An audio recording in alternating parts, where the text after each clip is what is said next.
تنحر إن شانئك هو الأبتر صدق الله العظيم وبلغنا رسوله النبی الکریم۔ بھائیو، بیانات مجھ سے علم اور عمل ہر لحاظ سے بہتر علماء نے آپ کے سامنے تفصیلی انداز سے کیے اور آپ نے سماعت فرمائے۔ بس اللہ میری یہ حاضری قبول فرما لے اور آپ لوگوں کا جوق در جوق آنا بھی قبول فرما لے۔ رات کا کافی حصہ گزر چکا ہے، میں اس بات کا عادی بالکل نہیں ہوں کہ لوگ سوئے ہوئے ہیں اور ان کو سنایا جائے، اس لیے کہ سوئے ہوئے سنتے نہیں ہیں، ٹھیک ہے نا؟ تو اب میرے لیے دو مسئلے ہیں، ایک آپ کو جگانا اور پھر آپ کو سنانا۔ میں آپ کو جگاؤں گا یا آپ کو سناؤں گا، یہ دونوں کام نہیں ہو سکتے۔ اتنا کر لیتے ہیں، دعا کر لیتے ہیں۔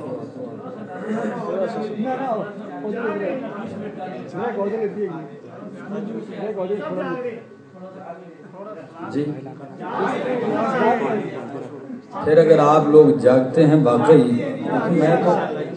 تو پھر ذرا اللہ کا نام لینا، میرا نام نہیں اللہ کا نام لینا، ذرا کہو سبحان اللہ۔ مزہ نہیں آیا؟ سبحان اللہ پہ پابندی تو نہیں ہے نا؟ کوئی خرچہ تو نہیں ہے نا؟ پرچہ بھی تو نہیں ہوتا نا؟ بھائی پرچہ ہوا میں ذمہ دار ہوں، نہ خرچہ ہوگا نہ پرچہ ہوگا، بولو سبحان اللہ۔ رب کائنات نے اس کائنات کو سنوارنے کے لیے اور اس کو مزین کرنے کے لیے اپنے پیارے پیغمبر محمد عربی کا انتخاب فرمایا میرے پیغمبر، تیرے آنے سے پہلے اندھیرا تھا، تیرے آنے سے پہلے ظلم تھا، تیرے آنے سے پہلے کفر تھا، شرک تھا، تیرے آنے سے پہلے میرے پیغمبر ظلم و ستم کی گٹا ٹوپ جو ہے بادل چھائے ہوئے تھے۔ میرے پیغمبر اس کائنات کو اس ظلم و ستم، بربریت اور جبر اور اندھیرے سے اگر نکال سکتا ہے قرآن کے اجالے کی طرف، تو میرا پیغمبر ہی نکال سکتا ہے۔ اس لیے میرے پیغمبر میں نے آپ کا انتخاب کیا ہے اور فرمایا یا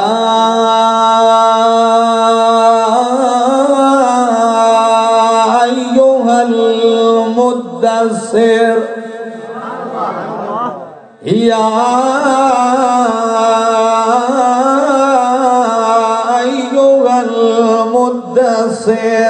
اے کمبل اڑنے والے میرے پیارے پیغمبر، اے چادر اڑنے والے میرے محبوب پیغمبر، اب سونے کا وقت ختم ہو گیا، اب بیٹھنے اور لیٹنے کا وقت ختم ہو گیا۔ قم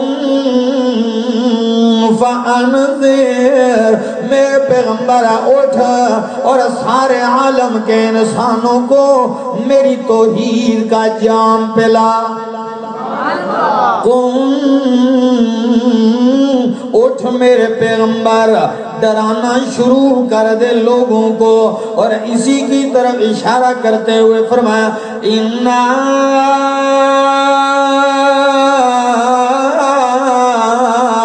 أَرْسَلْنَاكَ شَاهِدًا وَمُبَشِّرًا وَنَذِيرًا وَدَاعِيًا إِلَى اللَّهِ بِإِذْنِهِ وَسِرَاجًا مُنِيرًا۔ میرے پیغمبر میں نے آپ کو سراج منیر بنایا۔ کیا بنایا؟ سراج منیر بنایا، نبی کو سراج منیر بنایا اور قرآن کو نور مبین بنایا۔ نور اور سراج منیر جب آپس میں ملیں گے کائنات میں اجالے ہوں گے، بیٹیوں کو حق ملے گا، بیٹوں کو حق ملے گا، ماں باپ کو عزت ملے گی، بہن کو عزت ملے گی، ہر انسان کو مقام ملے گا۔ میرے پیغمبر کی جتنی حدیثیں ہیں اس میں 43 حدیثیں صرف حیوانوں کے حقوق کے بارے میں، کتنی؟ 43 حدیثیں صرف حیوانات کے حقوق کے بارے میں ہیں. کیا میرے پیغمبر کے فرامین میں اولاد کے حقوق کا ذکر ہوگا کہ نہیں ہوگا؟ ماں باپ کے حقوق کا ذکر ہوگا کہ نہیں ہوگا؟ بیوی کے حقوق بتائے. ورنہ میرے پیغمبر کے آنے سے پہلے بیٹیوں کو کون پوچھتا تھا؟ عورتوں کو کون پوچھتا تھا؟ آج تک مشرکین کا اختلاف چلا آ رہا تھا کہ آیا عورت انسان ہے کہ نہیں. میں حوالے دے سکتا ہوں، عورت کو انسان ماننے کے لیے تیار نہیں تھے مشرکین مکہ. وہ کہتے تھے کہ عورت صرف مرد کی غلامی کے لیے ایک مخلوق کا پیدا کی گئی. لیکن آئیے نا، میرے پیغمبر کے آنے سے عورتوں کو حق ملا. پہلے تو اس کے پاؤں میں جوتی بھی نہیں تھی، لیکن میرے پیغمبر کی محنت سے اللہ نے جنت کو آسمانوں سے لا کے ماں کے قدموں کے نیچے رکھ دیا. یہ تو قرآن نے مقام دیا. میرے پیغمبر کے آنے سے عورتوں کو عزت ملی. یہی وجہ ہے نا، میرے پیغمبر کی پھوپھی آتی ہے، اللہ اکبر اللہ اکبر، صفیہ آتی ہے، نبی کریم چادر بچھاتے ہیں. لوگ کہتے ہیں اللہ کے پیغمبر ایک عورت ہے، آپ نے اپنی مقدس مطہر معلی مجلہ مزکہ چادر ان کے پاؤں کے نیچے بچھا دی. نبی کریم نے فرمایا لوگوں آپ جانتے نہیں یہ میری پھوپھی ہے. آج میں اس کے قدموں میں چادر بچھاؤں گا، آج میں اس کے ناز اٹھاؤں گا. کل دنیا دیکھے گی کہ باپ کی بہن کا مقام کیا ہے. میں نہیں کروں گا تو لوگوں کو کیسے پتا چلے گا؟ ورنہ میرے پیغمبر کے آنے سے پہلے کیا صورتحال تھی سنیے ذرا. میرا دل تو نہیں چاہ رہا تھا کچھ کہنے کو، کیونکہ میں تو دیکھ رہا تھا بیانات جاری تھے اور آپ لوگوں کے تاثرات کو دیکھ رہا تھا، کچھ مرجائے ہوئے.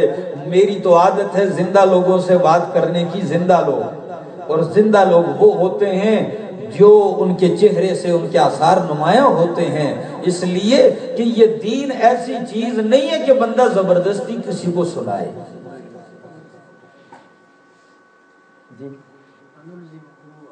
ہاں اچھا، 1 گھنٹہ بیان کریں، اس کا مطلب ہے کہ سحری تک لگے رہیں. کیا خیال ہے بیٹھے رہیں گے؟ تو ایسا کہیں تو نہیں ہوگا نا. وہ مولوی صاحب تقریر کر رہے تھے، بڑے جوش میں لوگ اٹھتے گئے چلتے گئے، مولوی صاحب پھر بھی لگے ہوئے. آخر میں سارے کھسکل لذیذ چلے گئے. ایک آدمی سامنے بیٹھا ہوئے، مولوی صاحب نے کہا یار اللہ کے بندے، سارے لوگ چلے گئے، تو نے 2 گھنٹے میرا بیان سنا، تجھ پہ کوئی بڑا اثر ہوا؟ کہنے لگا جی مولوی صاحب کوئی اثر شسر نہیں ہے، ساڑھے تلے میری چادر پہ ہی سے. میں نے کہا بھئی کب اٹھیں گے تو میں اٹھاؤں گا. تو ایسا تو نہیں ہے نا، جا کے بیٹھیں گے؟ کہو سبحان اللہ. ہاں، نبی کریم بیٹھے ہوئے، ایک شخص آیا، مسلمان ہوا. کلمہ پڑھنے کے بعد کہنے لگا اللہ کے پیغمبر میری ایک کہانی سنیے، مجھ سے گناہ ہوا ہے بہت بڑا. نبی کریم نے فرمایا حال زنیتا، کیا بدکاری ہوئی؟ فرمایا نہیں، اس سے بھی بڑا گناہ. فرمایا کیا تو نے چوری کی؟ فرمایا نہیں، بہت بڑا گناہ ہوا. نبی کریم نے فرمایا اللہ کے بندے بتا تو صحیح نا کہ اتنا بڑا گناہ ہے جو ان ساری بدکاریوں سے بڑھ کر ہے. فرمایا اللہ کے پیغمبر آپ کے دامن اسلام میں آنے سے پہلے میں سفر پہ نکل رہا تھا. ہمارے معاشرے میں تو حالت یہ تھی کہ بیٹے تو سارے مانگتے تھے، لیکن اگر بیٹی بیچاری پیدا ہو جاتی تو اس کی جگہ کوئی نہ تھی. اس کی جگہ کوئی نہ تھی، اسے کوئی پوچھتا نہیں، اسے قتل کر دیتے، زمین میں زندہ درگور کر دیتے۔ اللہ کے پیغمبر میرا معاملہ بھی کچھ یوں ہے، میں گھر سے جانے لگا، مجھے اولاد کی امید تھی، میں نے بیوی کو وصیت کی کہ میرا مال پڑا ہوا ہے، اگر میرا بیٹا پیدا ہو جائے تو میں سفر پردیس پہ ہوں، میرا مال سارا لگا کہ میرے بیٹے کی پرورش کرنا، اور اگر بیٹی پیدا ہو گئی تو مجھے اطلاع دینے کے بغیر ہی زندہ دفن کر دینا۔ لیکن ماں تو ماں ہوتی ہے، ماں کا دل کوئی کہاں سے لائے گا؟ جتنا بیٹا ظالم ہو جائے، ستم کرے، ساری زندگی نافرمانی کرتا ہے، ایک مرتبہ آکے کہتا ہے ماں، تو ماں کی آنکھوں میں محبت کے آنسو آ جاتے ہیں، اسے اس کی جفائیں بھول جاتی ہیں، اسے اس کی بے وفائیاں بھول جاتی ہیں، وہ اسے کلیجے سے لگا لیتی ہے۔ یہی وجہ ہوتی ہے ماں بددعائیں دیتی ہے لیکن وہ لگتی نہیں ہے کبھی۔ وہ کیوں؟ وہ غصے میں اس وقت کہہ دیتی ہے، دل سے ماں بددعا نہیں دیتی، دل سے دے دے تو خدا کی قسم لمحے بھی نہ گزریں۔ یہ نعمت اللہ نے لے لی نا، ٹکرے مارتے پھرو گے پھر نہیں ملے گی، ہر چیز مل جائے گی، ماں جیسی نعمت پھر نہیں ملے گی۔ اللہ اکبر، ماں بھی تو ایک عورت ہے نا۔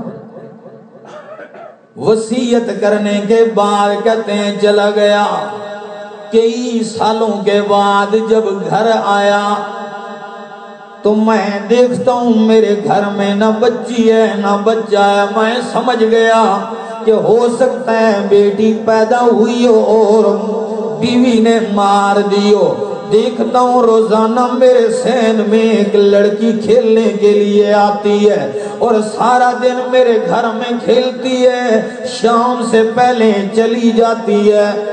میں نے بیوی سے کہا یہ کون سی بیٹی ہے؟ اتنی حسین و جمیل ہے کہ میرے گھر کی زینت بنی ہے، یہ کون ہے جو مجھ سے بھی اتنی محبت کرتی ہے؟ کہنے لگی یہ پڑوسن کی بیٹی ہے، یہ پڑوسی ہے کوئی لڑکی۔ مجھے بڑی محبت ہو گئی، روزانہ پیار محبت میں دیتا رہا۔ ایک دن بیوی مجھے کہنے لگی ایک بات کرتی ہوں، سچ بتا تو کہے گا کچھ نہیں؟ میں نے کہا نہیں کہوں گا، بول۔ کہنے لگی نہیں، لات منات عزا کی قسمیں اٹھائیں مجھ سے بتوں کی کہ تو کہے گا کچھ نہیں۔ میں نے کہا کچھ نہیں کہتا۔ کہنے لگی یہ جو لڑکی تجھے بہت پیاری لگتی ہے یہ تیری بیٹی ہے جس کو میں نے تیرے ڈر سے پڑوسن کے گھر بھیج دیا ہے تیرے آنے سے پہلے۔ خدا را تو اسے کچھ نہ کہنا۔ کہتے ہیں جب اس نے بات کی میرے دل کے اندر غضب پیدا ہوا، میرا چہرہ سرخ لال ہو گیا۔ یہ تو میری عزت پہ داغ ہے، یہ تو میرے مقام پہ داغ ہے، لیکن قسمیں چونکہ اٹھا چکا تھا اس لیے بولا نہیں۔ چند دن گزرے، میں نے گڑھا کھودنے کا سامان پہلے جنگل پہنچا دیا اور بیوی سے کہا تیار کر میری بیٹی کو۔ ماں نے تیار کیا، بالوں پہ کنگھی کی اور اس کے وجود کو صاف ستھرا کیا، نئے کپڑے پہنائے۔ میں نے بیٹی کو کہا چل ماموں کے گھر چلتے ہیں، لے گیا، جنگل پہنچا کے آ گیا۔ جب جنگل میں دیکھتا ہوں گڑھا کھودنا شروع کر دیا میں نے، میری بیٹی آتی ہے اپنے دوپٹے سے میرا پسینہ خشک کرتی ہے اور میرے کپڑوں سے گرد و غبار جھڑتی ہے، کہتی ہے ابا بس کر دینا، آپ تھک گئے ہیں، کل کر دینا۔ میں نے کہا بیٹی نہیں، آج کا کام کل پہ نہیں چھوڑوں گا۔ وہ بار بار کہتی گئی، لیکن جیسے گڑھا مکمل ہونے کے قریب ہو گیا میری بیٹی کا رنگ بدلنے لگ گیا. سمجھ گئی کہ باپ کی نظریں بدل گئی ہیں, سمجھ گئی ہے کہ باپ کا چہرہ بدل گیا. بیٹی سمجھی میں گڑے سے نکلا اور بیٹی کے پیچھے دوڑ پڑا. بیٹی مجھ سے آگے آگے بھاگ رہی ہے, میں اس کے پیچھے ہوں جنگل میں. آخر جا کے میں نے پکڑ لیا, چیخ کے کہنے لگی ابا جان آپ کو واسطہ دیتی ہوں مجھے قتل نہ کرنا, کیونکہ اس نے دیکھا کہ بچیوں کا کیا حال ہوتا ہے. میں کہتی ہوں منت کرتی ہوں اگر میں تیری عزت پہ نشان ہوں تو خدا کے لیے مجھے جنگل میں چھوڑ دے, میں بھیک مانگ کے گزارا کر لوں گی, تیرے گھر نہیں آؤں گی, میں اسی جنگل میں زندگی گزار لوں گی, تیرے گھر پہ نہیں آؤں گی, تیرے عزت پہ داغ نہیں بنوں گی. روتی رہی لیکن میں نے اس کی ایک نہ سنی, گڑھے میں اتار دیا. ہاتھ جوڑتی گئی لیکن میں اوپر سے میں نے ایک چٹان پڑا ہوا تھا پاس ہی, اٹھایا سر تک اور زور سے اس کے سر پہ مارا اور اس کی آواز کو ہمیشہ کے لیے بند کر دیا. فرمایا اللہ کے رسول مجھ سے یہ ظلم ہوا ہے, اب جب سے کلمہ پڑا ہے بیٹی سامنے آتی ہے اور میں روتا ہوں, لگتا ہے میرا یہ جرم کبھی معاف نہیں ہوگا. نبی کریم سن رہے ہیں, داڑھی مبارک گیلی ہو گئی آنسوؤں سے, گریبان گیلا اور تر ہو گیا. فرمایا اللہ کے بندے واقعی بہت بڑا جرم ہے, بہت بڑا جرم ہے. رو رہے نبی علیہ السلام. کافر کی بیٹی تھی نا جی, پہلے کیا تھا وہ بندہ, کافر کی بیٹی ہے, لیکن محمد عربی رو رہے ہیں. اور پھر تسلی دی, فرمایا ہاں بہت بڑا گناہ ہے لیکن تو نے کلمہ پڑھ لیا, آ گیا اسلام میں, اور اسلام وہ دین ہے کہ جو اس میں داخل ہو جائے اللہ پچھلے سارے گناہ معاف کر دیتا ہے. ورنہ بیٹیوں کو کون پوچھتا تھا. نبی کریم نے دیکھا ایک جنگ کے اندر, اللہ اکبر, عورتیں قید ہو گئی تھیں اور قیدی عورتوں کو پیش کیا گیا.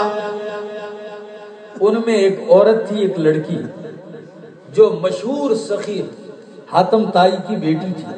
نبی علیہ السلام نے دیکھا اس کے سر پہ دوپٹہ نہیں ہے, فوراً نبی علیہ السلام چل پڑے اور اپنی چادر اتار کے اس پہ سر پہ ڈال دی. اللہ اکبر, اللہ اکبر. ہمارے نبی ہیں تو خدا کی قسم کافروں کی بیٹیوں کے سر پہ چادریں ڈالیں.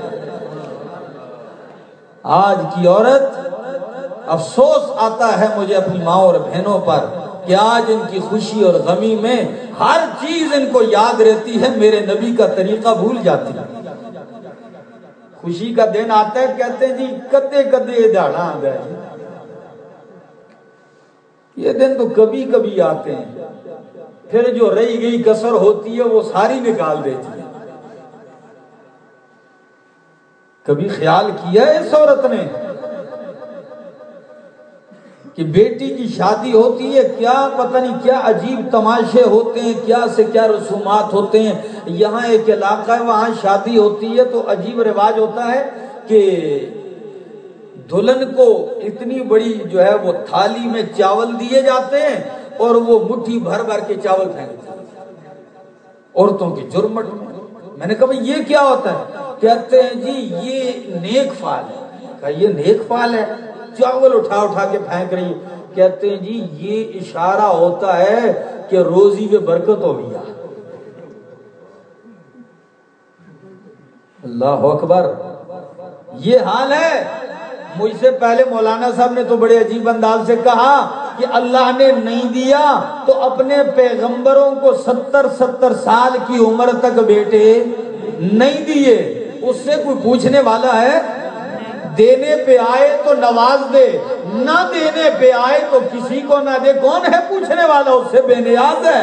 ہاں کمال کی بات, نبی علیہ السلام کی پہلی بیوی خدیجۃ الکبریٰ، اللہ نے 2 بیٹے اس کو دیے، 4 بیٹیاں اس کو دی، اور 1 بیٹا ماریہ قبطیہ کے پیٹ سے ہوا۔ لیکن کمال دیکھیے، 40 سال کی عمر میں نبی علیہ السلام سے خدیجہ کا نکاح ہوتا ہے، اس کو تو اتنا نواز دیا، اور عائشہ صدیقہ رضی اللہ تعالی عنہا کنواری آئی تھی، اور ساری زندگی اس کی خواہش تھی کہ میری جھولی آباد ہو جائے، لیکن اللہ نے نہیں دیا۔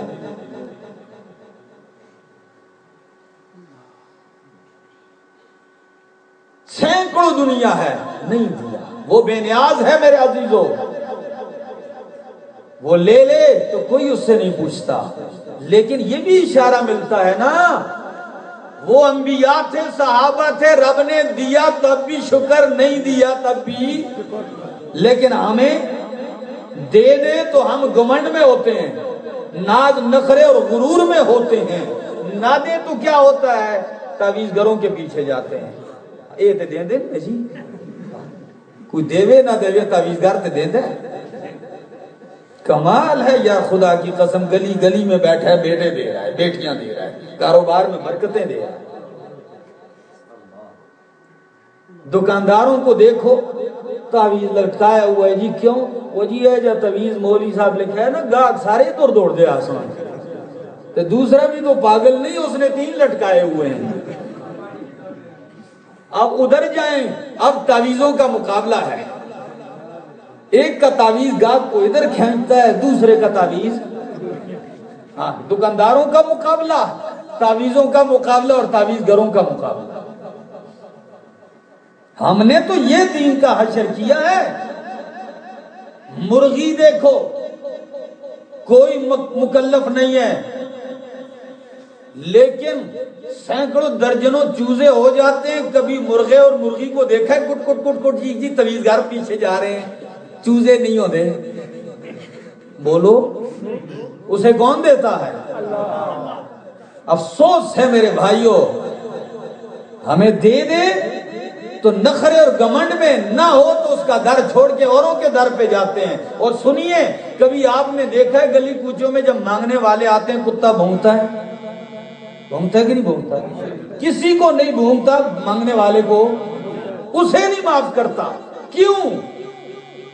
اقبال کہتا ہے، غور کرو، یہ کتا اسے مانگنے والے کو کہتا ہے، بے وقوف انسان مجھے دے، میں کتا ہوں، اس در والے کے در پہ بیٹھا ہوں، اگر یہ 3 دن ٹکڑا نہ دے بھوکا ہوتا ہوں، اس کی گلی چھوڑ کے نہیں جاتا ہوں۔ تو یہ رب نے تھوڑی سی تکلیف دے دی، در بدر گھومنے لگ گیا۔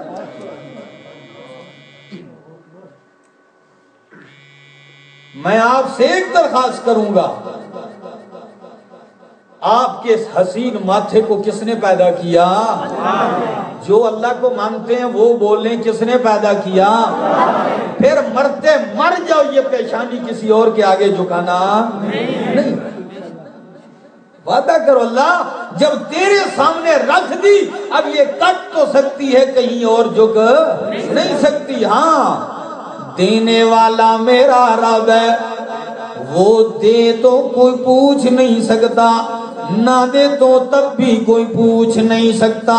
نبی کریم صلی اللہ تعالی علیہ وسلم کے اوپر مردوں نے تو جان نشاور کی، عورتوں نے بھی کمی نہیں کی، عورتوں نے بھی کمی کہاں سے لاؤں میں؟ حضرت سمیہ مکے کے چوک میں ابو جہل نے گرفتار کیا، مار رہا ہے، کوڑے برس رہے ہیں عورت پہ، لیکن سمیہ کہتی ہے اللہ احد، کہ مشکل کشا کون ہے؟ اللہ احد، کسی اور کو نہیں پکارا۔ ابو جہل نے کہا باز آ جا محمد عربی کی غلامی سے، ورنہ تیری جان کو خطرہ ہے۔ سمیہ کہتی ہے نہیں، آستم گر ہنر آزمائے، تو تیر آزما ہم جگر آزمائے۔ تیرے مرضی جو دل میں آتا ہے کر، مجھے میرے پیغمبر کی غلامی سے کوئی نہیں نکال سکتا۔ ابو جہل نے کہا میرا ظلم بڑا مشہور ہے، کہا جو مرضی یہ کر لے۔ اونٹ لائے گئے، ایک پاؤں سمیہ کا ایک اونٹ سے باندھا گیا، دوسرا پاؤں دوسرے اونٹ سے باندھا گیا، اور فرمایا حدیث کے الفاظ روایت میں سمیہ سے ابو جہل کہتا ہے آخری وارننگ ہے، سمیہ باز آ جا ورنہ یہ اونٹ دوڑ جائیں گے، تو چوک میں دو ٹکڑے ہو جائے گی۔ پر سنیے میری ماں اور بہنوں اور میرے نوجوان ساتھیوں، آؤ سنیے آج سمیہ کیا کہتی ہے۔ ہم کہتے ہیں عورت نازک ہوتی ہے، عورت جو ہوتی ہے دلیر نہیں ہوتی، عورت جو ہوتی ہے کمزور ہوتی ہے۔ ہزاروں مرد قربان کر دوں ایسی عورت کی جوتی پر جو کہتی ہے ابو اب مجھے باز آنے کی دعوت دیتا ہے، اے لعنتی اب تو میرے سامنے رب نے جنت کے 8 دروازے کھول کے رکھ دیے، اب کیسے باز آنے کی دعوت ہے؟ اونٹ دوڑ پڑتے ہیں، سمیہ 2 ٹکڑے ہو جاتی ہے، لیکن میرے پیغمبر کی غلامی سے پیچھے۔ آج کی عورت کرنے کو تیار ہے، سوال ہی نہیں، اس کو اپنے فیشن اور رسم و رواج سے فرصت کہاں ہے؟ میں درخواست کروں گا اپنی ماں اور بہنوں سے، دعا کرو کہ اللہ آپ کو جنید بغدادی جیسے جوان دے، دعا کرو اللہ آپ کو عظیم مجاہد دے، مجاور نہیں کیا، ہاں جو رب والے ہوں سب والے نہ ہو، ہاں جو سر فروش ہو تعویذ فروش نہ ہو، ہاں ایسی اولاد مانگو خدا کی قسم نام روشن کر دیں گے تمہارے۔ ایسے عظیم لوگ گزرے ہیں تاریخ میں۔ حضرت خنسا رضی اللہ تعالی عنہ 4 بیٹے جنگ احد میں شہید ہوتے ہیں، خاون شہید ہو گیا اور بھائی بھی شہید ہو گیا، باپ بھی شہید ہو گیا، سارے رشتے اس کے قربان ہو گئے، دیوانہ وار دوڑتی ہوئی جا رہی ہے جنگ احد کی طرف۔ کسی نے کہا کہ بہن تیرے بھائی شہید ہو گئے ہیں، تیرے بیٹے شہید ہو گئے ہیں، تو آ کے کہتی ہے مجھے بیٹوں کی خبر نہ دو، مجھے میرے نبی کے بارے میں بتاؤ میری نبی کی کیا حالت ہے۔ نبی محفوظ تھے، جب دیکھا بیٹوں کی لاشیں پڑی ہیں، یہ کسی ماں کا جگر ہی برداشت کر سکتا ہے کہ بیٹوں کی لاشیں پڑی ہیں، اور آ کے کیا کہتی ہے، بیٹوں کے وجود کو دیکھ کے سب کو کہتی ہے مجھے غم کی خبر نہ دو، مجھے مبارکباد دو، ان کو میں نے اپنا دودھ اسی دن کے لیے پلایا تھا، اسی دن کے لیے میں نے پالا تھا۔ آج بھی کوئی ماں یہ کہے کہ میں نے بیٹا اس لیے پالا ہے کہ وہ محمد عربی کے دین کا غلام ہوگا، تو انشاءاللہ آپ حضرات ارادہ کرتے ہیں نا اس کا؟ بس میں کافی الفاظ کہہ چکا ہوں، زندگی باقی رہی تو پھر ملاقات ہوگی۔ اللہ رب العالمین سے دعا ہے اللہ عمل کرنے کی توفیق عطا فرمائے۔